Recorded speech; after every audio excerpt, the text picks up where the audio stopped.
ونصلي ونسلم على رسوله الكريم أما بعد فأعوذ بالله من الشيطان الرجيم بسم الله الرحمن الرحيم قال الله تبارك وتعالى في القرآن المجيد والفرقان الحميد لقد أرسلنا نوحا إلى قومه فقال يا قوم اعبدوا الله ما لكم من إله غيره إني أخاف عليكم عذاب يوم عظيم صدق الله مولانا العظيم وصدق رسوله النبي الأمين الكريم۔ حضرات محترم، اللہ تعالیٰ کے فضل و احسان سے قصص القرآن، درس قرآن اور قصص الانبیاء قرآن حکیم فرقان مجید میں اللہ تعالیٰ نے انسانیت کی عبرت کے لیے، انسانیت کی اصلاح کے لیے، انسانیت کی بھلائی کے لیے اور انسانیت کو ہسٹری آف ہیومن بتانے کے لیے قرآن حکیم فرقان مجید جہاں پر کتاب ہدایت ہے وہاں پر ہمیں انسانیت کی ہسٹری کی طرف بھی متوجہ کرتا ہے، اور سابقہ امم کا بالخصوص قرآن حکیم مختلف مقامات پر ذکر کرتا ہے۔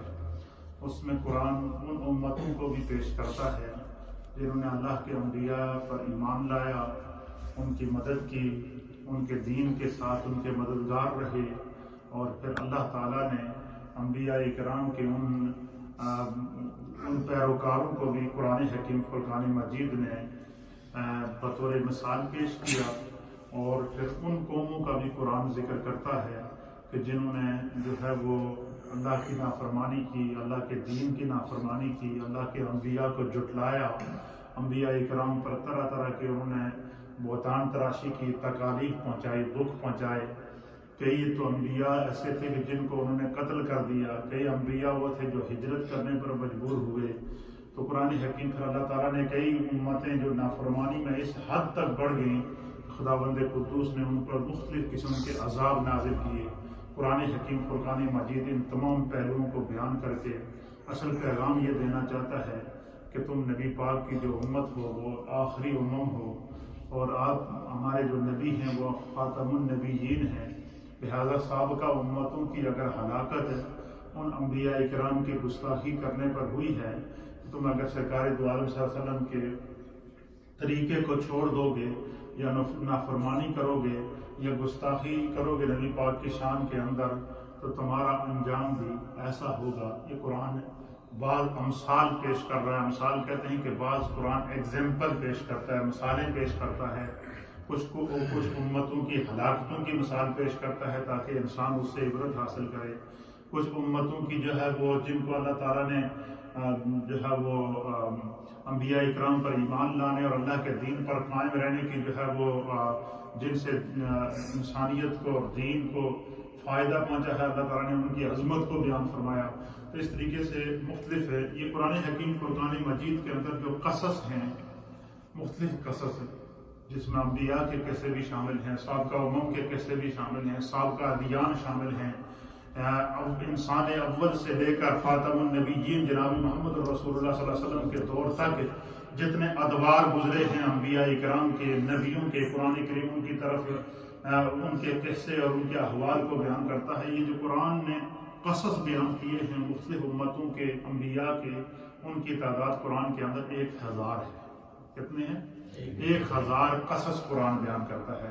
اسی طریقے سے 1000 امثال قرآن بیان کرتا ہے۔ امثال کہتے ہیں ایگزامپل، کہ قرآن جو ہے وہ پچھلی امتوں کی مثالیں دے کر سمجھا رہا ہے، ایگزامپل دے کر سمجھا رہا ہے۔ کہیں کسی قوم کی ہلاکت بتا رہا ہے اور اس کی ہلاکت کا سبب بتا رہا ہے کہ یا تو انہوں نے بت پرستی کی ہے، یا انہوں نے نافرمانی کی ہے، یا انہوں نے اللہ کے نبیوں سے جنگ کی ہے، یا انہوں نے اللہ کے نبیوں کے اس کا کہنا نہیں مانا، اور بڑی بڑی سرکش قسم کی قومیں گزری ہیں، ان کا ذکر قرآن حکیم فرقان مجید بیان کرتا ہے۔ اور یہ سارا بیان کرنے کا قرآن کا مقصد کیا ہے؟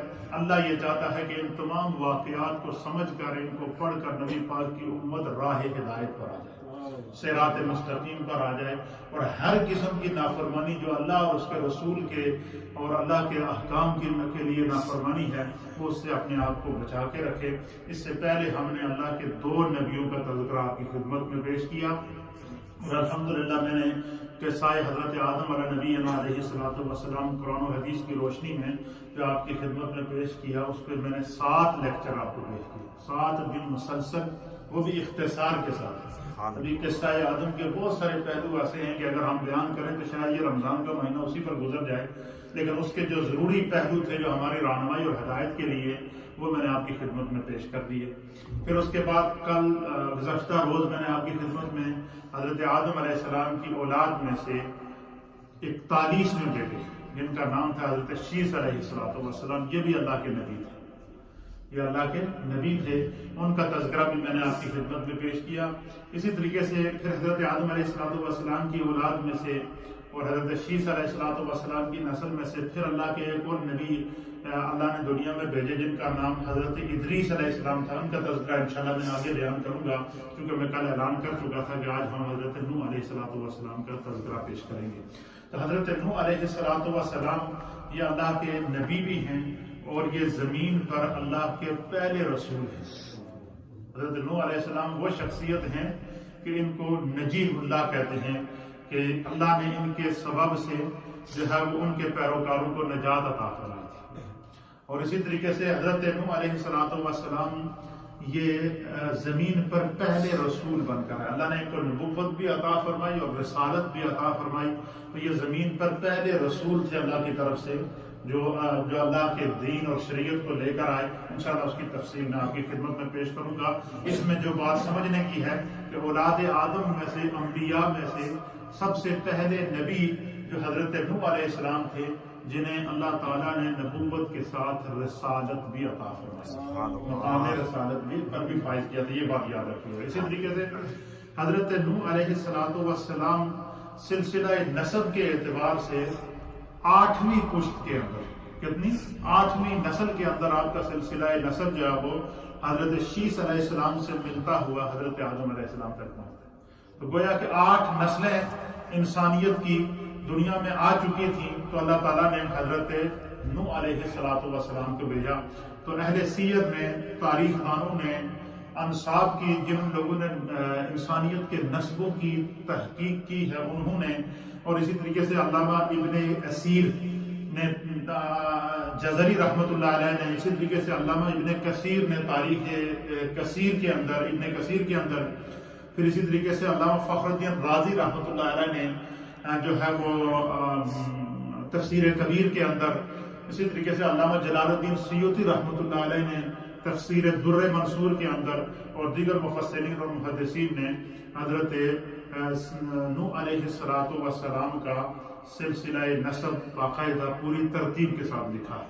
اب آپ اندازہ لگائیں کہ یہ یعنی اولین انسانوں میں سے تھے، پہلی نسلوں میں سے تھے، اور اس وقت تک آپ کی ہسٹری آج تک موجود ہے۔ تو پتہ چلا کہ جو اللہ کے دین کے لیے کام کرتا ہے، دنیا میں اچھائی چھوڑ کر جاتا ہے، اس کا نام بھی زندہ رہتا ہے، کام بھی زندہ رہتا ہے، مشن بھی زندہ رہتا ہے۔ یہی وجہ ہے کہ حضور علیہ السلام نے فرمایا کہ دنیا میں اچھا انسان کی پہچان کیا ہے کہ وہ جب دنیا سے جائے تو اس کی اچھائی زندہ رہے، اور دنیا میں برے انسان کی پہچان کیا ہے کہ وہ خود تو دنیا سے چلا جائے لیکن اس کی برائی لوگوں کو گمراہ کرتی رہے، اس کی برائی سے لوگ گمراہ ہوتے رہیں گے۔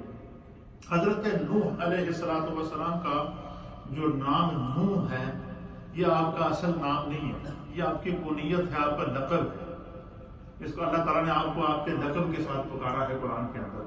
تو نوح علیہ السلام کا جو اصل نام مفسرین اور محدثین نے لکھا ہے وہ یہ کہ حضرت نوح علیہ السلام کا جو نام تھا وہ عبد الغفار تھا۔ کیا نام تھا؟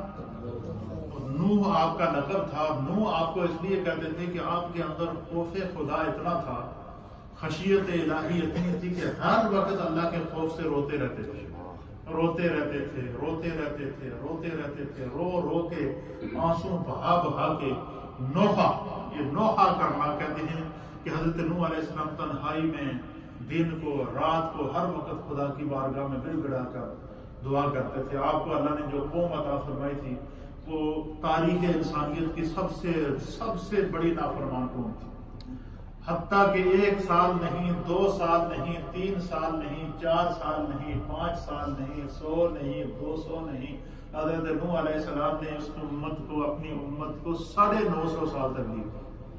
کتنی؟ بعض لوگ کہتے ہیں کہ حضرت نوح علیہ السلام کی 950 سال عمر تھی. یہ 950 سال آپ کی عمر نہیں تھی. مفسرین نے لکھا کہ 950 سال آپ کی تبلیغی عمر تھی. 950 سال آپ نے تبلیغ کی. اللہ نے جو آپ کو عمر عطا فرمائی تھی وہ 1650 سال تھی. 1650 سال 650 ایئرس یہ حضرت نوح علیہ السلام کو اللہ نے عمر عطا فرمائی. اور اس میں سے آپ نے جو ہے وہ 950 سال تبلیغ کی. 950 سال تبلیغ کرتے رہے لوگوں کو دعوت دیتے رہے. 950 سال میں صرف 82 یا 80 لوگ ایمان لائے. اب آپ اندازہ لگا 950 سال میں 80 آدمی آپ پر ایمان لایا. اور جو ہے وہ پھر اتنی حد تک نافرمانی ہوئی کہ خدا نے پھر اس قوم پر عذاب نازل کیا. تو قرآن حکیم فرقان مجید میں اللہ تعالیٰ ہسٹری آف حضرت نوح علیہ السلام، بایوگرافی آف حضرت نوح علیہ السلام اور حضرت نوح علیہ السلام کے قوم کی نافرمانیوں کا ذکر قرآن میں متعدد مقامات پر بطور مثال اللہ پیش کر رہا ہے. سب سے پہلے آپ کا نسب میں پیش کر دوں تاکہ بحیثیت مسلمان ہمیں اس چیز کا علم ہو جائے.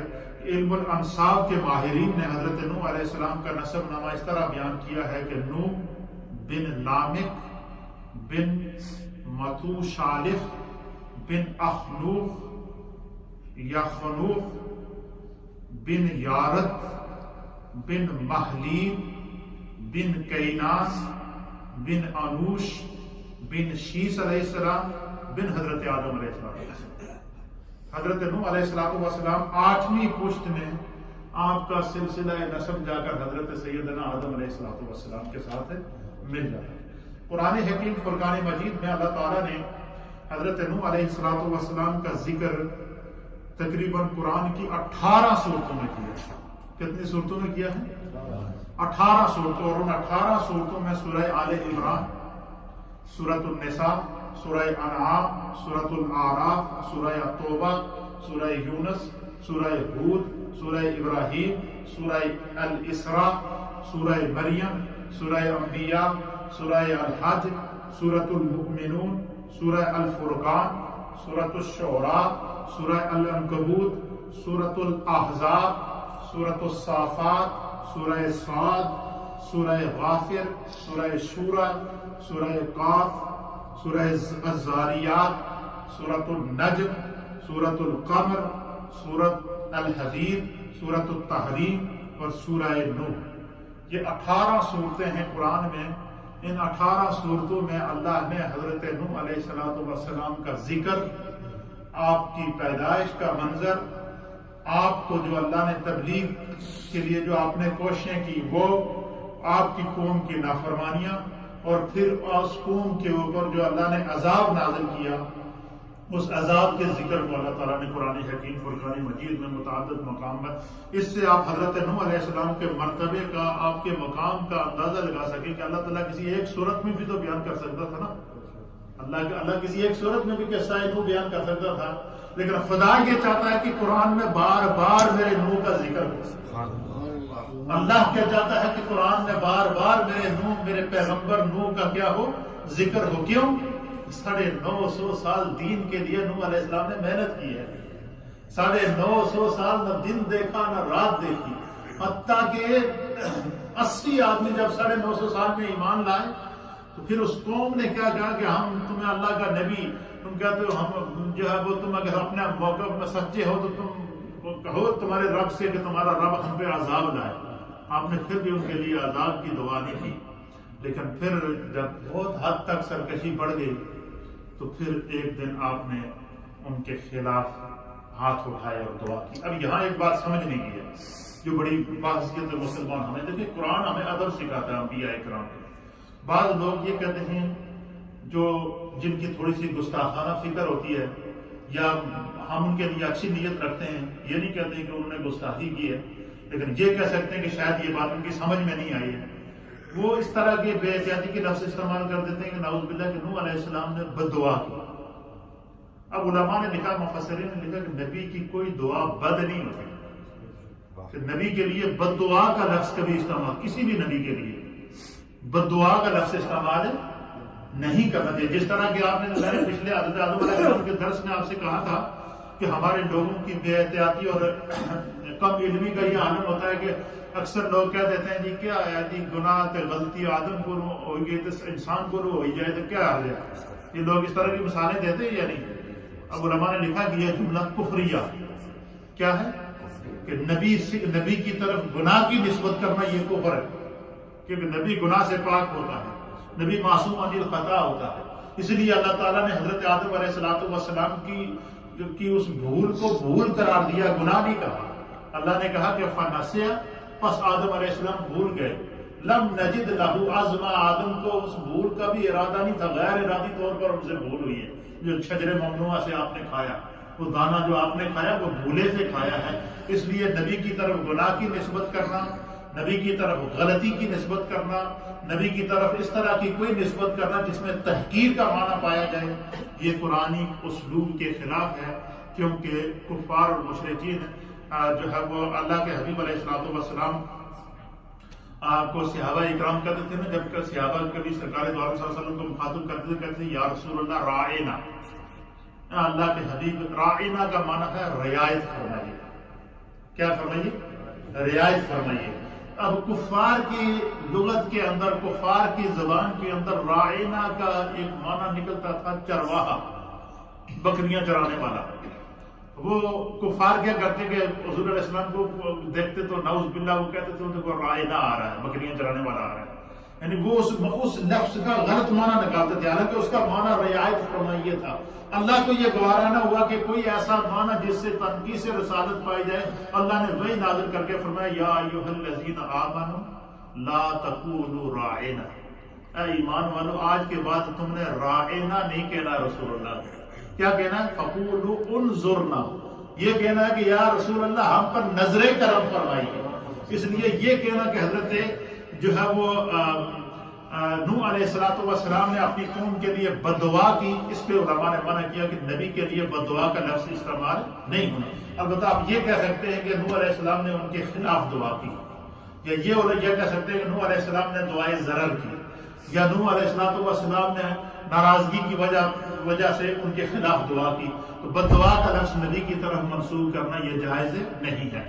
سورہ قرآن پاک کی کن کن آیات کے اندر اللہ تعالیٰ نے حضرت نوح علیہ السلام کا ذکر کیا، یہ جاننا ضروری ہے کہ قرآن کریم فرقان مجید کے 43 مقامات ہیں. کتنے مقامات ہیں؟ 43 آیات ہیں قرآن کے اندر. 43 مقامات ہیں قرآن کے اندر اللہ تعالیٰ نے جس میں تذکرہ حضرت نوح علیہ السلام. اس سے آپ حضرت نوح علیہ السلام کے مقام، آپ کے مرتبے اور آپ کی عظمت کا اندازہ لگا سکتے ہیں. سورہ آل عمران کی آیت نمبر 33 میں اللہ تعالیٰ نے تذکرہ نوح علیہ السلام بیان فرمایا. سورۃ النساء کی آیت نمبر 163 کے اندر اللہ تعالیٰ نے تذکرہ نوح علیہ السلام بیان فرمایا. سورہ انعام کی آیت نمبر 84 کے اندر اللہ تعالیٰ نے نوح علیہ السلام کا ذکر فرمایا. سورہ آراف، سورۃ الاعراف کی آیت نمبر 59 سے لے کر 69 تک 10 آیات مسلسل سورۃ الاعراف کے اندر، ان کے اندر اللہ تعالیٰ نے پورا قصہ نوح علیہ السلام پوری تفصیل کے ساتھ بیان فرمایا.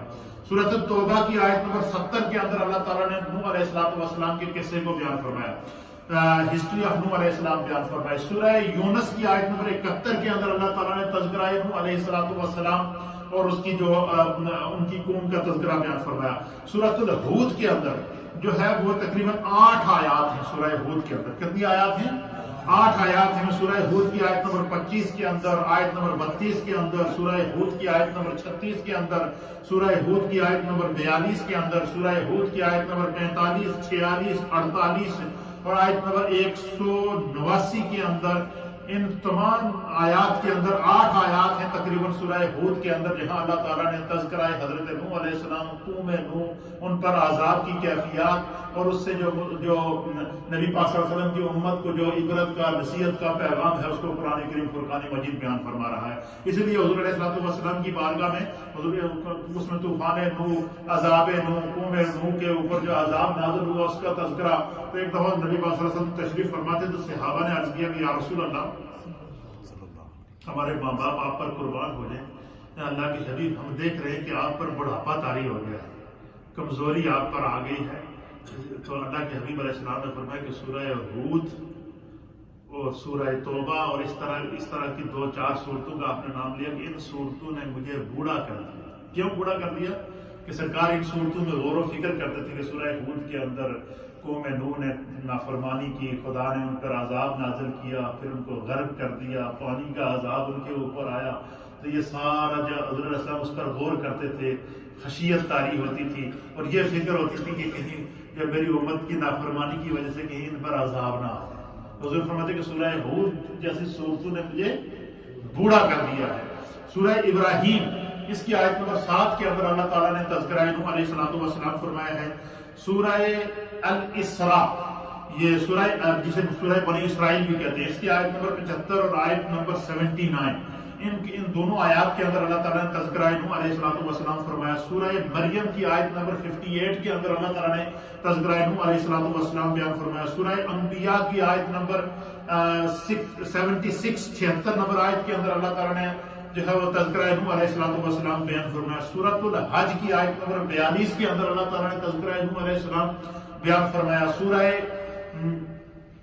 المؤمنون کی آیت نمبر 23 کے اندر تذکرہ نوح علیہ السلام بیان فرمایا گیا. سورۃ الفرقان کی آیت نمبر 37 کے اندر تذکرہ نوح علیہ السلام بیان کیا گیا. سورہ الشعراء کی آیت نمبر 105، 106 اور 116 کے اندر اللہ تعالیٰ نے تذکرہ نوح علیہ السلام اور قوم نوح کا ذکر کیا. سورہ العنکبوت کی آیت نمبر 14 کے اندر اللہ تعالیٰ نے تذکرہ نوح علیہ السلام بیان فرمایا. سورۃ الاحزاب کی آیت نمبر 10 کے اندر اللہ تعالیٰ نے تذکرہ نوح علیہ السلام بیان فرمایا. سورۃ الصافات کی آیت نمبر 1، آیت نمبر 21 اور آیت نمبر 26 کے اندر اللہ تعالیٰ نے تذکرہ نوح علیہ السلام بیان فرمایا. سورہ الصافات کی سورہ الصاد کی آیت نمبر 12 کے اندر اللہ تعالیٰ نے تذکرہ نوح علیہ السلام بیان فرمایا. سورہ غافر کی آیت نمبر 5 سے لے کر 31 تک جو ہے اللہ تعالیٰ نے تذکرہ نوح علیہ السلام بیان فرمایا. سورہ الشورى کی آیت نمبر جو ہے 13 کے اندر تذکرہ نوح. سورہ قاف کی آیت نمبر 12 کے اندر تذکرہ نوح علیہ السلام. سورہ الزاریات کی آیت نمبر 46 کے اندر تذکرہ نوح علیہ السلام بیان ہوا. سورہ النجم کی آیت نمبر 52 کے اندر تذکرہ نوح علیہ السلام بیان ہوا. سورہ القمر کی آیت نمبر 9 کے اندر تذکرہ نوح علیہ السلام بیان ہوا. سورہ الحدید کی آیت نمبر 26 کے اندر تذکرہ نوح علیہ السلام بیان ہوا. سورہ التحریم کی آیت نمبر 9 کے اندر جو ہے تذکرہ نوح علیہ السلام بیان ہوا. سورہ النور کی آیت نمبر 3 سے لے کر 17 تک ان تمام آیات کے اندر اللہ تعالیٰ نے جو ہے وہ تذکرہ نوح علیہ السلام بیان فرمایا. اور اس واقعہ کی جو عام تفصیلات ہیں جن کو اللہ نے تفصیل کے ساتھ بیان کیا، اس میں سورہ اعراف ہے، اس کے اندر تفصیل سے بیان کیا. ہود کے اندر تفصیل سے اللہ تعالیٰ نے واقعے کو بیان کیا. مومنین اور شعراء اور قمر اور سورہ نوح کے اندر اللہ تعالیٰ نے تفصیل اس واقعے کی بیان فرمائی. اور باقی مقامات پر اللہ تعالیٰ نے کہیں ایک مثال دے کر اللہ تعالیٰ آگے جو ہے وہ دوسری امتوں کی مثال دیتے اور نوح علیہ السلام کا ذکر کیا. حضرت نوح علیہ السلام کی بعثت سے پہلے تمام قوم خدا کی توحید سے پھر چکی تھی، یکسر ناآشنا ہو چکی تھی اور تمام کے تمام بت پرستی کر رہے تھے. کیا کر رہے تھے؟ حضرت نوح علیہ السلام اور حضرت ادریس علیہ السلام اور حضرت شیس علیہ السلام کا یہ جو علاقہ ہے، اس ایریے میں حضرت شیس علیہ السلام کے اور حضرت نوح علیہ السلام کے بیچ میں جتنا عرصہ گزرا ہے، اس عرصے کے بارے میں ہمارے اہل سیرت نے، مفسرین نے، محدثین نے لکھا ہے کہ یہ کچھ تقریباً 1650 سال کا عرصہ ہے، اور ایک روایت کے مطابق جو ہے 2600 سال کا عرصہ ہے. یعنی یہ 1650 سال کا عرصہ بیچ میں گزرا.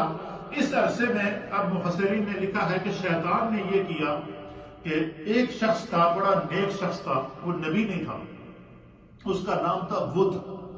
کیا نام تھا؟ ود نام تھا، اور بڑا ہی نیک انسان تھا، صالح تھا، مومن تھا. اور حضرت شیس علیہ السلام اور حضرت ادریس علیہ السلام اور حضرت آدم علیہ السلام پر اس کا ایمان تھا، اور اس کے بہت سارے فالوور تھے. لوگ اس کی بہت اتباع کرتے تھے، اور وہ ان کو حضرت آدم علیہ السلام، حضرت شیس علیہ السلام اور حضرت ادریس علیہ السلام ان کی جو شریعتیں تھیں، جو دین کے پیغام تھے، اور جو حضرت شیس علیہ السلام نے جو اپنے صحائف جو ان پر صحیفے اترے تھے، وہ جو حضرت آدم علیہ السلام پر تقریباً 100 صحیفے اللہ نے نازل کیے، وہ ان کو حضرت شیس علیہ السلام نے کمپائل کر کے ایک کتابی شکل دی تھی. تو روئے زمین پر جب سب سے پہلے اللہ کی کتاب کو کتابی شکل دینے والے حضرت شیس علیہ السلام نے، تو حضرت شیس علیہ السلام کا وہ صحائف کتابی شکل میں موجود تھے. تو وہ جو بدھ تھے، حضرت بدھ، وہ جو ہے بڑے نیک انسان تھے، مومن تھے، عالم تھے، اور وہ کیا کرتے تھے؟ لوگوں کو تبلیغ کرتے تھے. تو ان کے پیروکار ہزاروں میں تیار ہو گئے. تو جب حضرت بدھ کا انتقال ہوا تو لوگ بڑے پریشان ہوئے کہ اتنا نیک شخص تھا، ہمیں دین سکھاتا تھا، ہمیں تبلیغ کرتا تھا، اب یہ فوت ہو گیا تو اب ہم کیا کریں؟ تو یہ ابھی پریشانی کے عالم میں ہی تھے. تو شیطان ان کے پاس آیا. شیطان نے ان سے کہا کہ تو بڑا آسان ہے. اس نے کہا کہ میں تمہیں ایسا کرتا ہوں کہ میں تمہیں بدھ کی تصویر بنا دیتا ہوں، بدھ کا تمہیں جو ہے وہ ایک پتلا بنا دیتا ہوں، بدھ کا تمہیں ایک بت بنا دیتا ہوں، اور تم ایسا کرو کہ اس کو سامنے رکھ کے اس کی عبادت کیا کرو. سب سے پہلے جو بت پرستی شروع ہوئی تاریخ انسانیت کے اندر، وہ حضرت نوح علیہ السلام کی قوم نے کی. حضرت نوح علیہ السلام کی قوم سے جو ہے اس سے پہلے جو ہے نوح علیہ السلام کی پیدائش سے پہلے شیطان نے اس قوم کو کہا کہ تم ایسا کرے کہ تمہیں میں بدھ جس کی تم اتباع کرتے تھے، پیروی کرتے تھے، تو میں تمہیں اس کی ایک تصویر بنا دیتا ہوں، تو اس کی تصویر سامنے رکھ کے اس کی عبادت کیا کرو. اس طریقے سے اس نے سب سے پہلے کیا کیا؟ لوگوں کے اندر بت پرستی ڈالی، شرک ڈالا اور بت پرستی کو ڈالا. اور اس لیے علماء اور محدثین نے لکھا ہے کہ جس گھر میں تصویر ہو وہاں پر نماز نہیں ہوتی. وہاں تصویر کو سامنے رکھ کر نماز اگر کوئی پڑھے گا تو یہ شرک کہلائے گا، کفر کہلائے گا، کیونکہ اس کو منع کیا گیا ہے. تو فرمایا کہ اس بدھ نے کیا کیا کہ اس نے، جب لوگوں نے کہا یہ تو بڑا اچھا طریقہ ہے، تو اس شیطان نے کیا کیا کہ اس نے وہ بدھ کی بالکل شبیہ تیار کی، بالکل ان کی شکل کا ایک پتلا تیار کیا، ایک بت تیار کیا، اور بت کو اس کو لا کر دیا. تو لوگ اس بت کے گرد جمع ہونا شروع ہو گئے. پھر لوگوں سے اس نے شرک کرایا. شرک کرانے کے بعد پھر شیطان نے لوگوں سے کہا کہ میں تمہارے لیے، شیطان ایک انسانی شکل میں ان کے پاس موجود، اس نے کہا میں تمہارے لیے اور آسانی پیدا کرتا ہوں. انہوں نے کہا جی کیا؟ اس نے کہا جی میں اس طرح کے بہت سارے بت بنا دیتا ہوں، تم میں سے ہر ایک بت کو اپنے گھر میں رکھے. کیا کریں؟ تم ہر ایک اس بت کو اپنے گھر میں رکھو، اس کی عبادت کر لیا کرو. تمہیں جو ہے وہ کہیں آگے پیچھے کسی مسجد میں، کسی جگہ، کسی عبادت گاہ میں جانے کی ضرورت ہی نہیں ہے. تو اب وہ لوگ بہکاوے میں آ گئے شیطان کے. انہوں نے کہا جی بہت اچھا. اہل سیر نے لکھا کہ اس بستی کے اندر جتنے گھر موجود تھے، شیطان نے ہر گھر میں ایک بت رکھوایا. پھر ان سے لوگوں کی پھر وہ ایک نسل بت پرست ہوئی. پھر اس کے بعد ان کی دوسری نسل آئی، وہ پوری کی پوری بت پرست ہوئی. پھر اس کے بعد ان کی تیسری نسل آئی، وہ پوری کی پوری بت پرست ہوئی. اور تیسری نسل جا رہی تھی تو اس دوران اللہ تعالیٰ نے حضرت نوح علیہ السلام کو مبعوث کیا، اور آپ کو نبوت بھی عطا فرمائی اور آپ کو رسالت بھی عطا فرمائی. پھر حضرت نوح علیہ السلام، جب وہ بڑے بڑے رئیس تھے، وہ لوگ بڑے بڑے امیر تھے، اور بڑے بڑے رئیس اور امیر زادے تھے، اور وہ بتوں کی پوجا کرتے تھے، اپنی مجلسوں میں بیٹھتے تھے، سامنے بتوں کو رکھتے تھے. تو جب حضرت نوح علیہ السلام نے انہیں کہا کہ میں اللہ کا نبی ہوں، اللہ کی طرف سے آیا ہوں، اور اس طریقے سے یہ بات ذہن میں رکھیے گا کہ قرآن کریم کی کتنی صورتیں ہیں؟ 18 صورتوں میں تذکرہ نوح علیہ السلام ہے. یہ بات بحیثیت مسلمان، کیونکہ یہ درس بار بار نہیں ہوتا، یہ پوری ریسرچ کر کے آپ کے سامنے پیش کرتا ہوں تاکہ یہ کہ ریکارڈ میں یہ بات رہے. تو کوئی بھی آپ سے اگر پوچھتا ہے یا آپ کی معلومات کے لیے، تو آپ کی یہ معلوم ہونا چاہیے کہ قرآن کی 18 صورتوں میں 43 آیات کے اندر اللہ نے حضرت نوح اور قوم نوح کا تذکرہ کیا. ٹھیک ہے نا؟ یہ یاد رہے گا نا آپ لوگوں کو.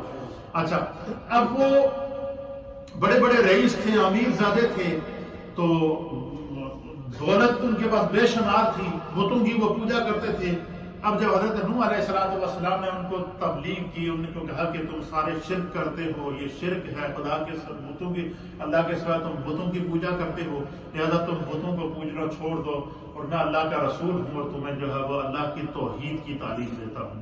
انہوں نے نوح علیہ السلام کی توہین کی. سب سے پہلے کہا کہ یہ تو پاگل ہے، نعوذ باللہ من ذالک، مجنون ہے اور دیوانہ ہے. طرح طرح کے گمراہ، اس طرح کے الفاظ نوح علیہ السلام کے لیے استعمال کیے. طرح طرح کے وہ الفاظ استعمال کیے کہ جو ہے وہ، اب اس کو قرآن حکیم فرقان مجید میں بیان کرتا ہے سورۃ الاعراف کی آیت نمبر 59 کے اندر کہ اللہ فرماتا ہے کہ لقد ارسلنا نوحا الی قومہ، کہ بے شک ہم نے نوح کو ان کی قوم کی طرف بھیجا. اللہ فرماتا ہے قرآن میں کہ ہم نے نوح کو ان کی قوم کی طرف بھیجا، فقال یا قوم اعبدوا اللہ، حضرت نوح علیہ السلام نے اپنی قوم سے کہا کہ اللہ کی عبادت کرو، ما لکم من الہ غیرہ، اور تمہاری عبادت کا مستحق صرف اللہ ہے، اللہ کے سوائے کسی اور کی عبادت نہ کرو۔ جب یہ آپ نے ان کو پیغام دیا اور فرمایا کہ انی اخاف علیکم، میں تمہیں خدا کے عذاب سے ڈرانے کے لیے آیا ہوں، کہ تمہیں خوف دلانے کے لیے آیا ہوں، عذاب یوم عظیم، اس دن سے ڈرو جس دن اللہ نے تمہیں سب پر عذاب نازل کرنا ہے۔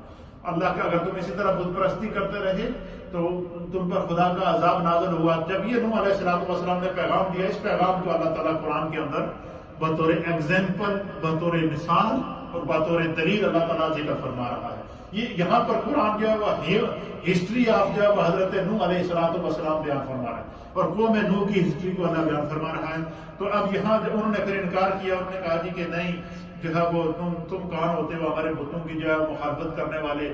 پھر نوح علیہ السلام کو انہوں نے تنگ کیا، پھر آپ تبلیغ کرتے رہے، پھر نہیں مانے۔ پھر جو نوح علیہ السلام پر جو لوگ ایمان لائے تھے وہ آپ کی قوم کے بہت غریب لوگ تھے، فقراء تھے، غریب تھے، نادار قسم کے لوگ تھے اور کمزور قسم کے لوگ تھے۔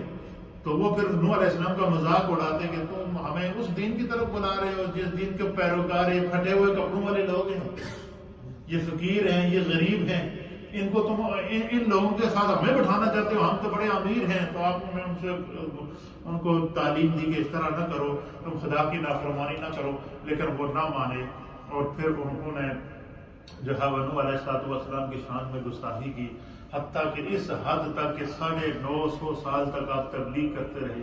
950 سال کے بعد پھر انہوں نے کہا جی کہ ہم تمہیں جب مانیں گے کہ تم ہمیں خواب ہر وقت عذاب سے ڈراتا رہتا ہے، عذاب سے ڈراتا رہتا ہے۔ حضرت نوح علیہ السلام کو بلا کر کیا کہا کہ آپ ہمیں ہر وقت عذاب سے ڈراتے رہتے ہیں، ہر وقت عذاب سے ڈراتے رہتے ہیں، اگر آپ اپنے دعوے میں سچے ہیں تو لا کر دکھائیں نا عذاب۔ اب انہوں نے کیا کیا کہ خدا کی غضب کو چیلنج کیا۔ اب انہوں نے کیا کیا؟ خدا کے غضب کو چیلنج کیا۔ حضرت نوح علیہ السلام نے اللہ کی بارگاہ میں دعا کی کہ اللہ تو بہتر فیصلہ کرنے والا ہے۔ تو وہ قرآن کریم اس منظر کو بیان فرماتا ہے کہ حضرت نوح علیہ السلام کی تبلیغ اور آپ کی لگن کا کیا عالم تھا۔ اس کو مفسرین نے بیان فرمایا کہ آپ اپنی قوم کو انتہائی لگن اور جان فشانی کے ساتھ تبلیغ کرتے تھے، انہیں تنہائی میں تبلیغ کرتے تھے، محفل میں اللہ کا پیغام پہنچاتے تھے، خوشی کے موقع پر اللہ کا پیغام پہنچاتے تھے، اللہ کی توحید کی تعلیم دیتے تھے اور اللہ کی عبادت کی طرف ترغیب کرتے تھے۔ اور قرآن کریم حضرت نوح علیہ السلام کی اس تبلیغی انہماک کو اس انداز سے بیان کرتے کہ قال رب انی دعوت قومی لیلا و نہارا، کہ حضرت نوح علیہ السلام نے جب بالکل عاجز آ گئے اس قوم سے، 950 سال تبلیغ تھوڑا عرصہ تو نہیں ہے، 950 سال تبلیغ کرنے کے بعد پھر آپ نے عرض کی کہ یا اللہ میں اس قوم کو دن اور رات، نہ میں نے دن دیکھا اور میں نے نہ رات دیکھی، میں ان کو تبلیغ کرتا رہا، فلم یزدہم دعائی الا فرارا، اور فرمایا کہ میں ان کو دعوت دیتا رہا اور نہ دن دیکھا نہ رات دیکھا، لیکن انہوں نے میری دعوت سے ہمیشہ فرار اختیار کیا، نفرت اختیار کی، اور جو ہے وہ میری طرف انگلیاں اٹھائیں اور مجھے طرح طرح کی اذیتیں پہنچائی ہیں، اور میں نے ان کو اعلانیہ بھی دعوت دی، خاموشی سے بھی دعوت دی۔ اے اللہ اب تو فیصلہ کر ان کے بارے میں۔ تو اللہ تعالیٰ نے حضرت نوح علیہ السلام کو قرآن کریم فرقان مجید اس منظر کو بیان فرماتا ہے کہ اللہ تعالیٰ نے حضرت نوح علیہ السلام سے فرمایا کہ اے نوح تم ایک کشتی تیار کرو، کیا کرو؟ ایک کشتی تیار کرو، اور اس کشتی جب وہ تیار ہو جائے، فرمایا کہ یہ جو 80 لوگ تم پر ایمان لائے ہیں، حتیٰ کہ ان نافرمانوں کے اندر حضرت نوح علیہ السلام کی بیوی بھی شامل تھی، ان کا بیٹا بھی شامل تھا۔ جب طوفان نوح آیا تو وہ بھی اس کے اندر غرق ہوئے۔ پتہ چلا کہ جو اللہ اور اس کے رسول کی تعلیمات پر عمل نہیں کرتا تو پھر وہاں نسبت کو نہیں دیکھا جاتا، وہاں یہ دیکھا جاتا ہے کہ اللہ اور اس کے رسول پر انہوں نے عمل کیا یا کہ نہیں۔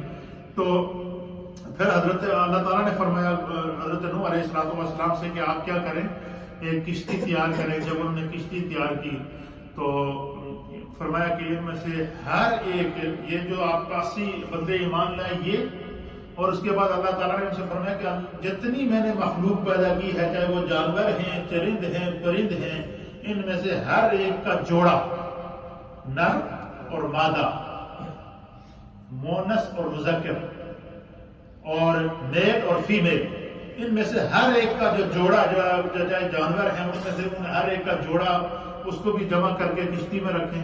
یہ جو آپ پر ایمان لائے ان کو بھی کشتی میں رکھیں، اور آپ کے پاس جو ضروری سامان ہے وہ اس کو بھی کشتی میں رکھیں. پھر آپ دیکھیں آپ کا رب ان کے ساتھ کیا کرتا ہے. کشتی تیار ہو گئی.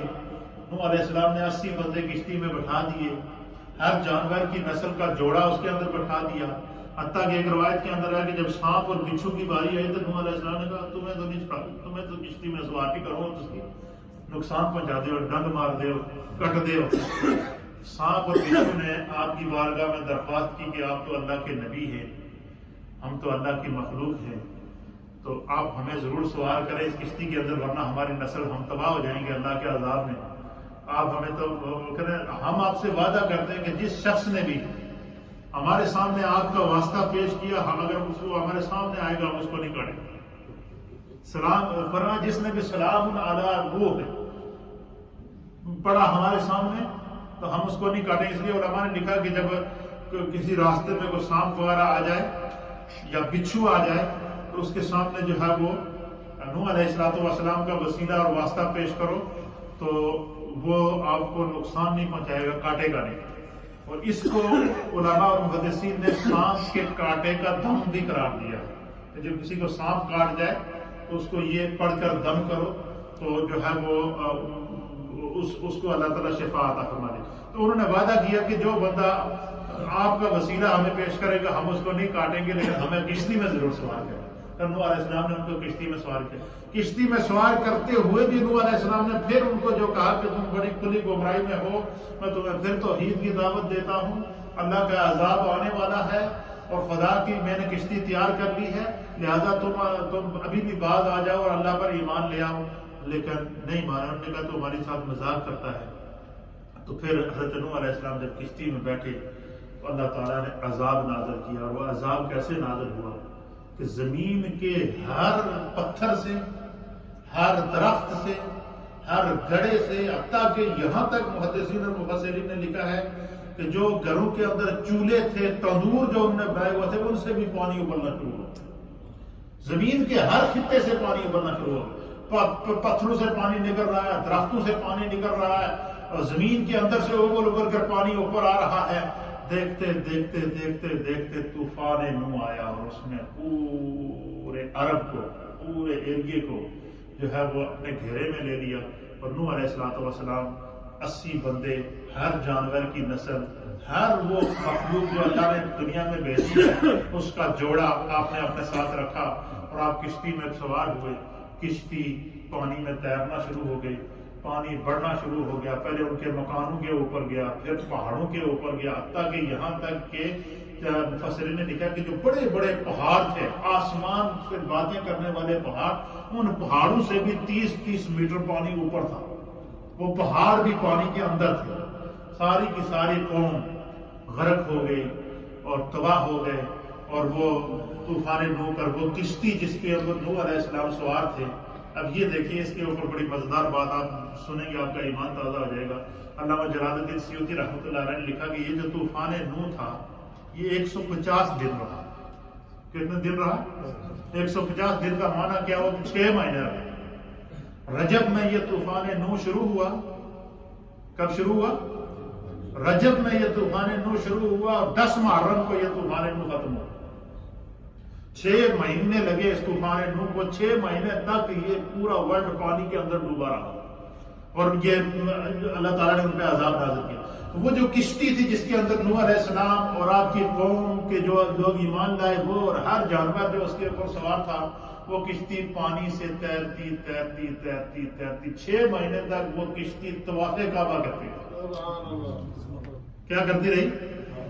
یعنی طوفان نوح کے وقت بھی اللہ تعالیٰ نے طواف کعبہ کو نہیں روکا.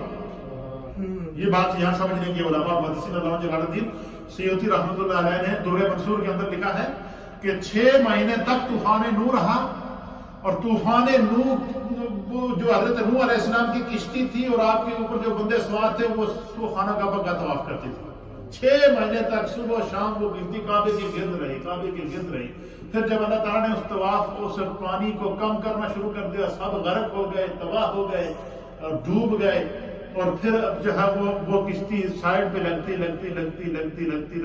اچھا یہ بھی ایک اس میں اہل سیر نے لکھا ہے کہ جب حضرت نوح علیہ السلام نے کشتی تیار کی تو ان کو پتا تھا کہ فلاں جگہ کے اوپر حضرت آدم علیہ نبینا علیہ السلام کی قبر مبارک ہے. تو آپ نے کیا کیا کہ حضرت آدم علیہ السلام کی قبر کو کھولا اور جس تابوت کے اندر حضرت آدم علیہ السلام کا جسم مبارک تھا، اب آپ اندازہ لگائیں کہ حضرت آدم علیہ السلام اور حضرت نوح علیہ السلام کے دوران، یہ بات جو سمجھنے کی آپ سنیں گے آپ کا ایمان تازہ ہوئے گا، حضرت آدم علیہ السلام اور حضرت نوح علیہ السلام کا جو دور ہے اس کو بروایات مختلفہ 2600 سال بعد لکھا. کتنے سو سال؟ 2600 سال کے بعد طوفان نوح سے پہلے حضرت نوح علیہ السلام نے یہ سوچا کہ یہ طوفان آئے گا تو کہیں ایسا نہ ہو کہ حضرت آدم علیہ السلام کی قبر مبارک کو، آپ کے جسم مبارک کو نقصان پہنچ جائے. تو پتہ چلا کہ اس دور کے اندر بھی انبیاء کے مزارات کا احترام کیا جاتا تھا، اس دور کے اندر بھی انبیاء کے مزارات کو مقدس سمجھا جاتا تھا.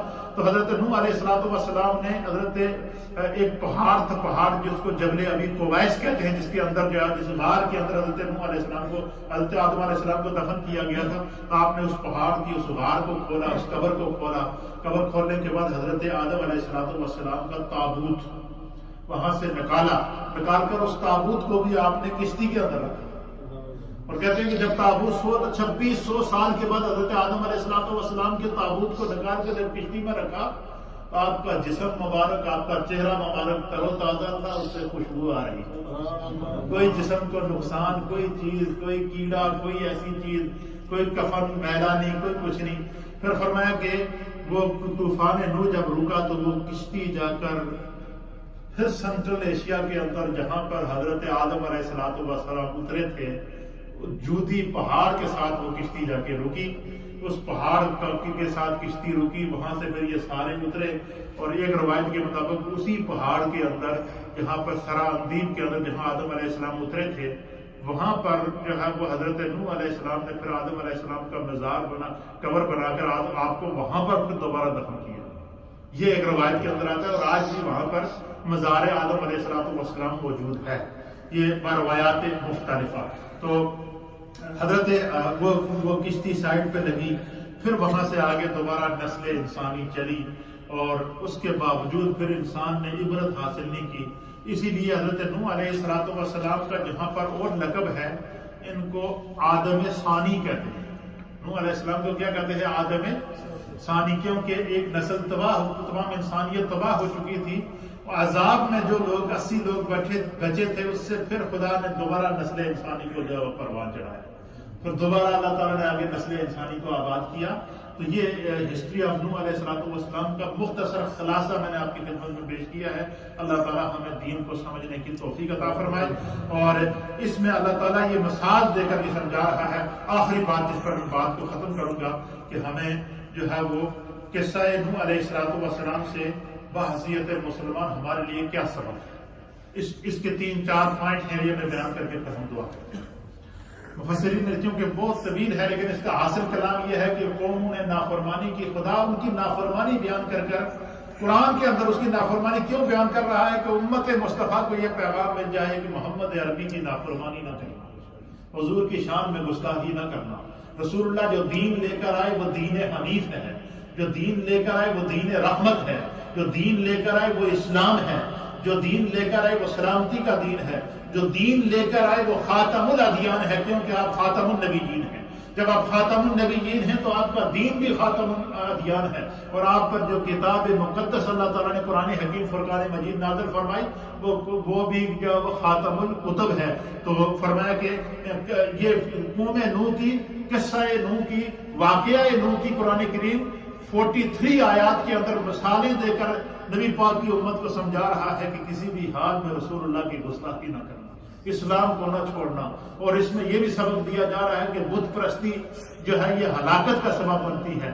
بت پرستی کے ذریعے اللہ کا عذاب نازل ہوتا ہے اور شرک کے ذریعے اللہ کا عذاب نازل ہوتا ہے. اور قرآن کریم نے متعدد مقامات پر شرک کی بےخونی کی ہے.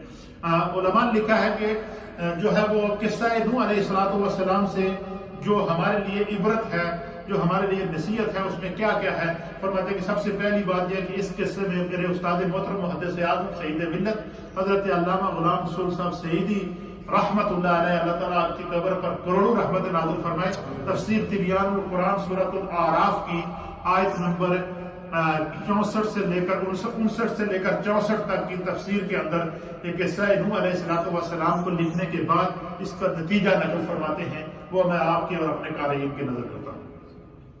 آپ فرماتے ہیں کہ اس قصہ سے نبی صلی اللہ تعالی علیہ وسلم کو اللہ نے تسلی دی ہے.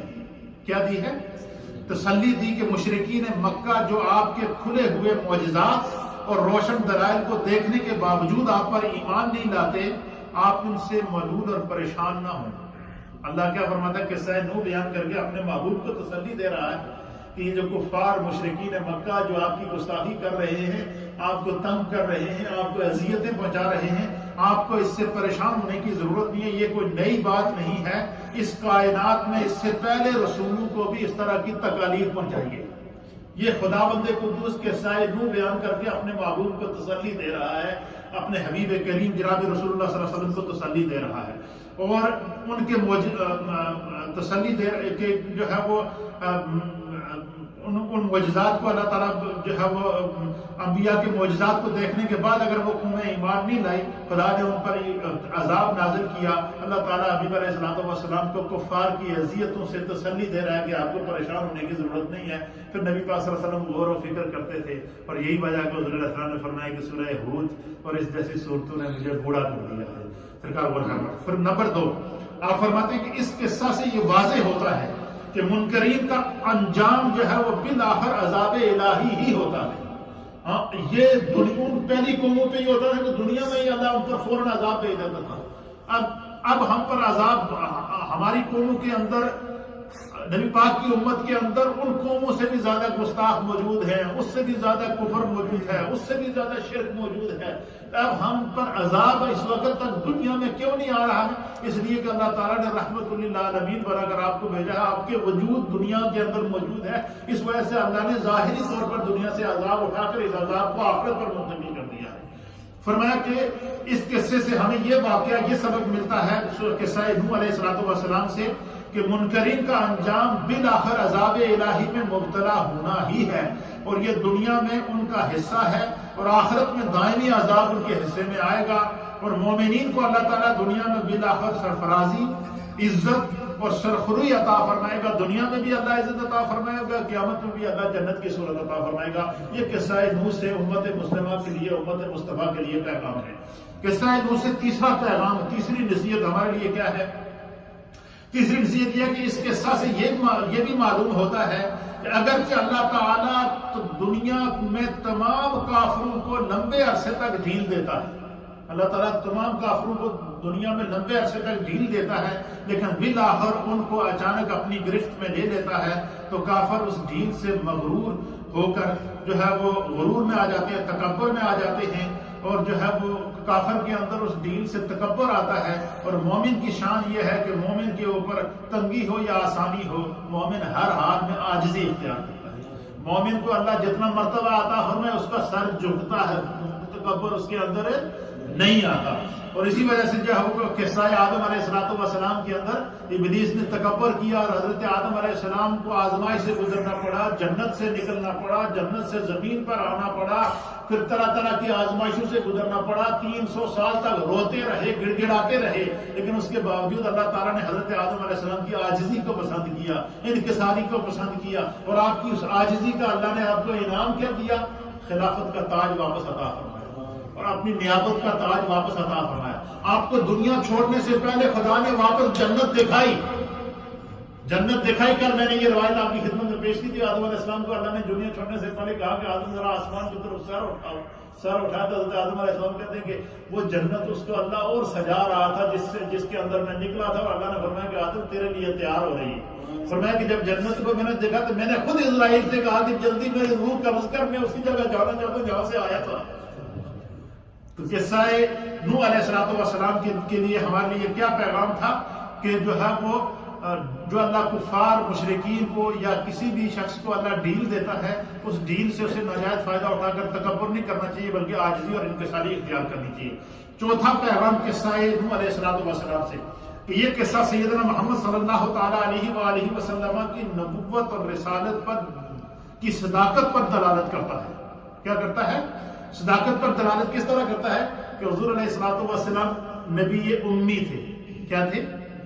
حضور علیہ السلام کسی نبی سے کسی بھی شخص نے آپ کو پڑھایا نہیں تھا.